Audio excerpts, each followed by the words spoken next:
Alright, so in this video we're talking about farming. We're going to be starting off with very basic farming and moving up and get progressively more advanced. So start off, everyone's going to start with the stone pick. That's all you're going to have access to at the very beginning. Well, you're going to need to get metal. You can get metal from hitting normal rocks, very low chance. It's not really recommended. Or you can get metal from hitting metal nodes. You can see like this, like I'm getting majority stone, but I'm getting some metal. Now, you just want to get a little bit of metal, just a small amount, which you can then take back to a refining forge and cook up. There's two types of forges in the game. Industrial forge being the more advanced, with these refining forges being the more primitive. So you put your metal in the forge, you turn it on, and it will convert the metal down. It's 2 metal ore to 1 metal ingot. Now, the refining forge will smelt down 20 ingots at a time. So basically, think about it like one of these is 20 of these, okay? So in the early days of Ark, when we don't have access to the big one, we're just gonna make a ridiculous amount of these. And you see I got 1 ingot here. Now it takes, if I come over to the smithy where you make a metal pickaxe, only 1 ingot to make this metal pick. It takes 10 iron and 1 wood, but it also takes 5 metal ingots to make the smithy. So with, being 2 ore to 1 ingot, you need to get 12 raw pieces in order to make 1 smithy and 1 pick. And the reason you want a metal pick is if I go back to that same node, right, with a metal pick, you can see now I'm getting more metal than I am stone. So you want to be using metal tools on metal nodes as much as possible. In the beginning, we aren't going to have access to an Anki because Anki's going to take a while to tame. So we will be hand farming. So we will probably have Argentavises though. So then what you can do with Argies is when Argies have a saddle on them, right, they not only become a smithy, so you could technically make a pick inside the Argie, but they also cut the weight down. So you could see in its inventory, this 65 metal weighs 32 pounds. Put it into my inventory, it weighs 65 pounds. So you can see that obviously it cuts it in half, which, if you're carrying double the metal per trip, that's going to be very beneficial. Alright, so now we've covered the hand farming, but now, as soon as we get Argentavises, they can pick up dinos. So I have an Anki here, which is the premier metal farmer. So by clicking right click, you can pick up that Anki, and then you can right click again to drop it next to things.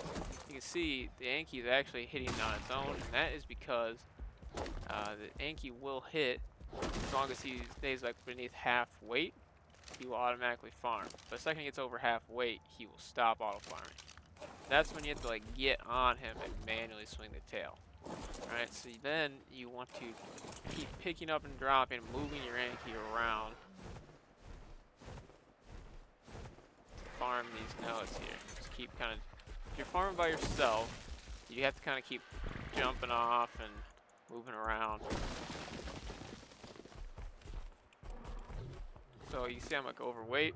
You see that the Anki is drastically cutting the weight of this metal because 300 metal weighs 45 pounds in Anki. If I take that same metal stack, move it over, it weighs 300. And if I take that same metal stack, move it over to the RG, it will weigh 150. So you can see if you have an Anki around, you want to keep the metal in the Anki as much as possible. If you don't have an Anki in your hand farmer, you want to put it in the Argentavis. And worst case scenario, you keep it obviously on yourself and bring it back to base. Now, if you have 2 people, you can pick up an Anki while someone's riding it.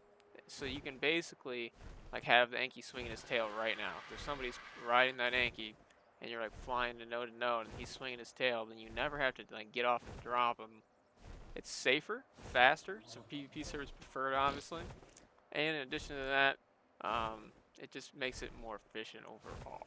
So that's going to be the way the majority of metal farming happens when we get into ASA here. When you get back, your Anki's going to be like overloaded with metal. You're going to drop him here. Anki's going to be too heavy to move because it's going to be absolutely packed with metal. So, ignore the fact that I accidentally moved him. Then you can jump on the Anki, and then wherever he's looking, that's where if you popcorn things, the boxes are going to go. So then you can look at the forges, popcorn, dump it in just like that. And then if you have two people and you get overweight, then you can have your tribe punch you. Like if someone's standing right here and I punch him, it'll move him down this line of forges. So like if he's overweight, you can just keep punching, keep punching, keep punching until he runs out of metal and he fills up all the forges. That's gonna be how we have to do it. Now, eventually, we will progress even farther. We will have these guys. And these guys can pick up Danky as well. Have more weight. They're gonna be more efficient. They're faster, safer than the Argentavis. So once we have these guys, it's gonna take a day or two. This is what people will be using. In addition to that, they can pick up structures like this.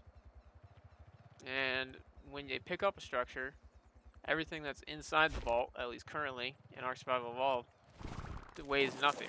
So one strategy is if we are farming metal, we could fill up this vault entirely with metal, which obviously weigh too much for anything to normally carry, and then pick it up with one of these guys and just fly the whole vault back at once.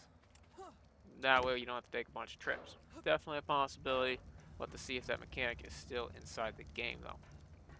Now, we have a couple different types of farming besides metal, and different animals that are good at different things. Honestly, this is the Dodicarus. He is the stone boy. He can gather a lot of stone very quickly by hitting stone nodes, obviously, but also if he hits like a crystal node like this, he will get exponentially more stone than like your pickaxe or your hatchet. So if you have a lot of crystal around and you don't need crystal and you need stone, that's always a good option.